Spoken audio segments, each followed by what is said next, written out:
Hello everybody, my name is Lucky Luxray, and today I'm bringing you something new. This is the NCPL Season 10 of the Pokemon Draft League, and this time it is under Robin's rules. You guys are familiar with Robin. He's appeared on the channel before.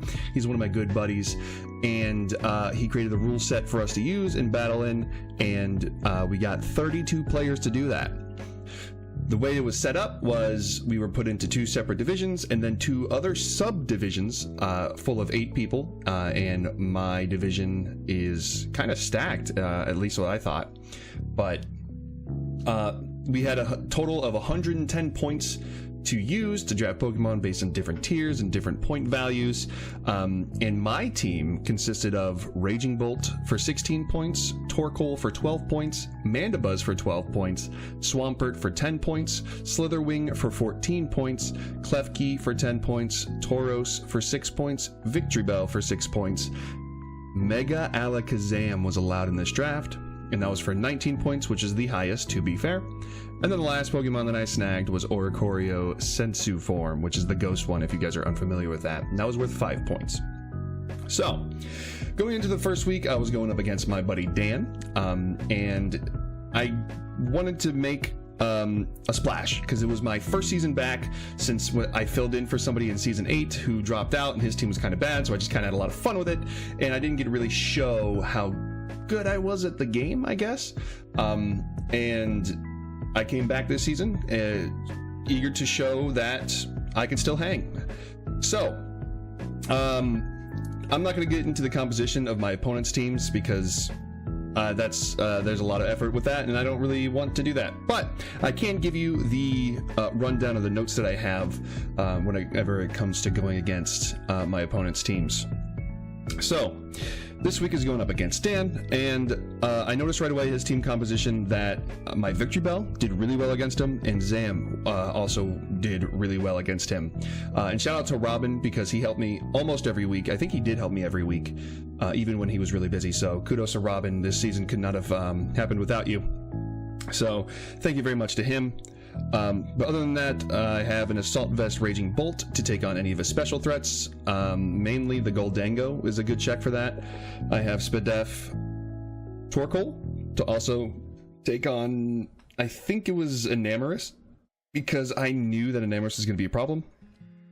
And Earth Power was still viable to hit, but he would have to predict that, and if he did, good on him. And then I would go into Raging Bolt to also eat a Moonblast if it wasn't choice locked into it, and Thunderclap or Volt Switch from there. Going on, I have a Spadef Mandibuzz for the Goldango as well. I have a lot of Spadef Mons because I figured it was going to be really hard for the Glimmora and the Goldango, and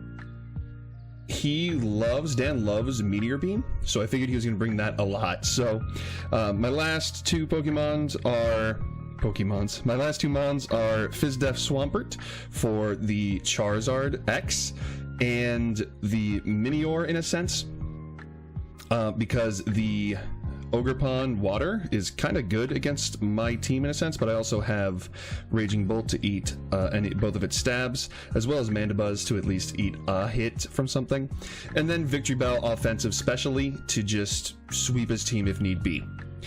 So let's go ahead and get into the first battle. So turn 1, I lead Raging Bolt because I'm like, this is free, and I figured he's going to lead with his Glimmora. So I'm just Thunderbolting it, getting it down, and it takes half. So I'm like, well, might as well go ahead and go for another electric move. And he shows Meteor Beam. I'm like, oh no, that's going to hurt a lot. But thankfully I'm Assault Vest, max special defense. I have no HP investment. It is max special attack, max special defense. And it was able to just KO after taking a big hit from Meteor Beam. So I was like, okay, cool. I got rid of that, no toxic spikes. And I figured, well, I can either do something against this Goldango to get chip, or I can switch out into one of my Spadef Mons, and I figured I can just Volt Switch out because I can live any hit, even if it is choice specs, and based on that damage, it was not. So then I'm like, okay, I can go out into my Mandibuzz, who is heavy duty boots, and just eat anything. And then, like a big dummy, I didn't know that Defog didn't work on Goldango, so I clicked Defog, first game of the season, and I'm already showing my rust that defog does not work in Goldango, so he just gets a free flash cannon. I'm like, well, and it sucks because I looked up to see if it would work, and it didn't. It didn't. It said it did, but it didn't, or at least I read it wrong. So I was so confused when it didn't work. So I was like, crap. Okay, so then I go just straight for the foul play to get some chip damage on it. He's just going to keep flash cannoning. Dan never liked to run Make It Rain because of the special attack drop, but even then it's still like Make It Rain's really good, but Flash Cannon can also lower the special defense, which is what happened here, so that kind of sucked. But thankfully I was faster with my Mandibuzz, so he was a very slow set, because all I did was speed creep a little bit on Mandibuzz to go over it, and it worked. So, okay, I just get Roost off because I figured he's either sacking this or I can live another one, and I'm faster, so I don't have to worry about it. So now I'm like, okay, now I have to go into my Torkoal, assuming that he's going to go for Moonblast, and he goes for Mystical Fire. So I'm like, okay, that's a problem. That's a little bit of a problem.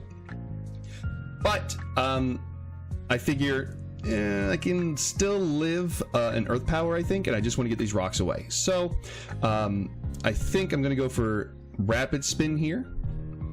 No, I go for my own rocks because I figured Charizard. Oh yeah, he has no removal anymore, so Charizard's going to take 50% automatically, and I liked that a lot. Then he goes into Minior, and if he clicks Shell Smash, this is really bad for me. So I go hard into Swampert, and I'm like, okay, I just need to get that out of here. And he goes for Meteor Beam. Dan loves Meteor Beam, so I'm like, okay, I just need to go for a water move, and he goes for Hidden Power Grass, and I live on 3. Minior gets Solar Beam as well, and Dan was kind of getting clowned about that a little bit. However, I see the value of Hidden Power Grass in the event that I didn't have Sun Up. It's a free like grass move on Swampert, so I see both ends of the spectrum there. So I'm like, okay, I'm just gonna get out of here. I'm gonna get some chip with Flip Turn, call it a day, get 37, and I'm like, oh great, Victory Bell can outspeed and hit it with Solar Beam, and it kills. So I go straight for the Solar Beam and KO's Minior. Great. He goes into Enamorus, and I put enough speed in this to outspeed Enamorus in the sun if it's Scarf. And I go for the Sludge Wave, and Dan did tell me that Enamorus was Scarf after the match. So then he goes into Goldango, and I have the Weather Ball for that, so that just gets cooked. The crit didn't matter there, but you know, it is what it is. And then he goes out into Ogerpon, and I go for the Sludge Wave, so now all he has left is Charizard. I'm like, well, I have 6 Pokemon up. I think my Raging Bolt can still win. If not, Mega Alakazam can win if he doesn't KO this immediately, because as soon as Victory Bell goes down, I can go into Zam and win. But it turns out he's slower than Victory Bell. He was max HP, max attack, or something like that to take advantage of Dragon Dance, and then I just click Sludge Wave, and it knocks out the Charizard. So first week back, I showed my rust with Defog, but I was able to pull it back with my Victory Bell and get the 6-0 against Dan in the Dallas Cobalion. So I start off 1-0 in the season, and I'm feeling pretty good about myself. So let's get into match 2. Okay, so week 2 versus Jayme. His team was pretty scary. I saw the Mega Lopunny, the Gardevoir, the Ogerpon Cornerstone, and the Volcanion. Those are all very scary mons, and I was very afraid of them. So Mega Alakazam was a must bring because it's very strong as it is by itself. It could carry the team. There is Assault Vest Raging Bolt to live a hit from Volcanion. There's Rocky Helmet Fizdef Mandibuzz because I didn't really have anything from Mega Lopunny, and I knew that was my best check against it. It could live a close combat with with more than 50%. Same with the return, but if you triple Axel, then he took 48% in return, and I can revenge kill it with either Alakazam or Raging Bolt. Then there was dual status Klefki's with Thunder Wave and Toxic Protect and Flash Cannon for the Ogerpon, just in case it was physically defensive, so it could eat a hit, any hit that it needed to go for. There was a specially defensive Torkoal to take on the Gardevoir if need be, and then Life Orb, Sheer Force, Tauros to just punch some holes for Mega Alakazam or Raging Bolt to clean up. So let's go ahead and get into the battle.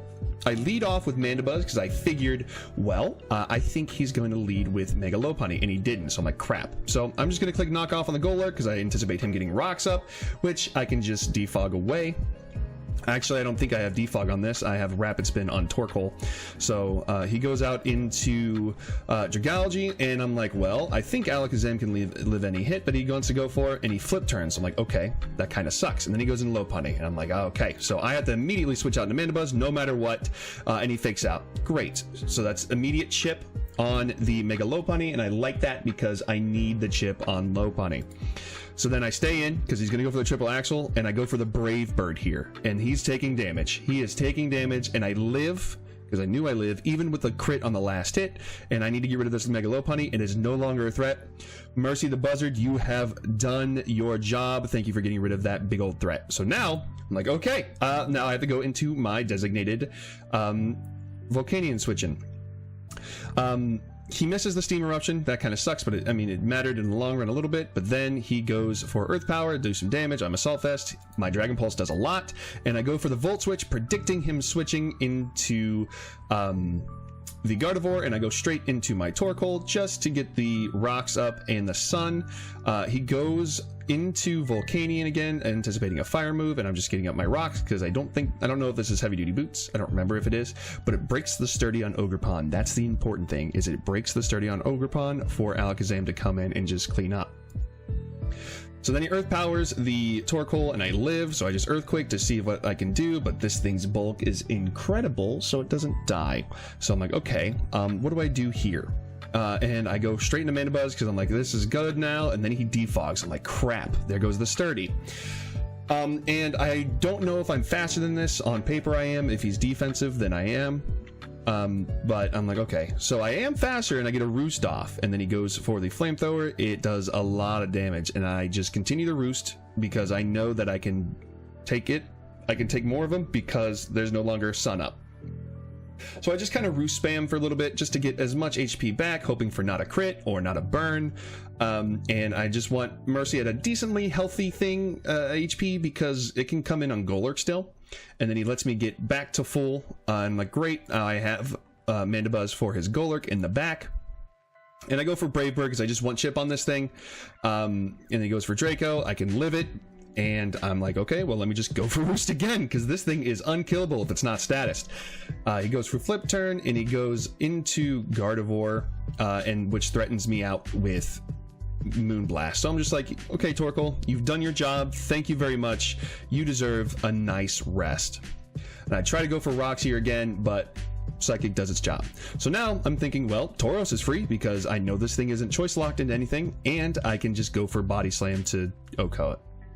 So I go for Trailblaze, anticipating the Golurk, and it doesn't come out, so I'm like, crap, okay. But I can go ahead and just Body Slam this right away because I have no fear on anything, and it works out. So now it goes Golurk, and I'm like, well, I don't really need this anymore. And he goes into Golurk, I Trailblaze, and it has Rindo Berry, which is great bring on his part, which sucks. He goes for Earthquake. I'm like, okay, cool. I just Trailblaze again because I want chip on this, because I know if I get chip on this, it's good to go. He sets up the rocks to do some damage for the Mandibuzz and break anything that has a potential sash on my team. And I go for Trailblaze again, just to get rid of the Golurk. Cool. Now he goes into his win con, which is the Ogerpon Cornerstone, and I named this burrow. I later found out that it was Toro, what I was looking for bull, but we got it figured out. I go for Earthquake just to break the sturdy, and he goes for Trailblaze, which is super scary.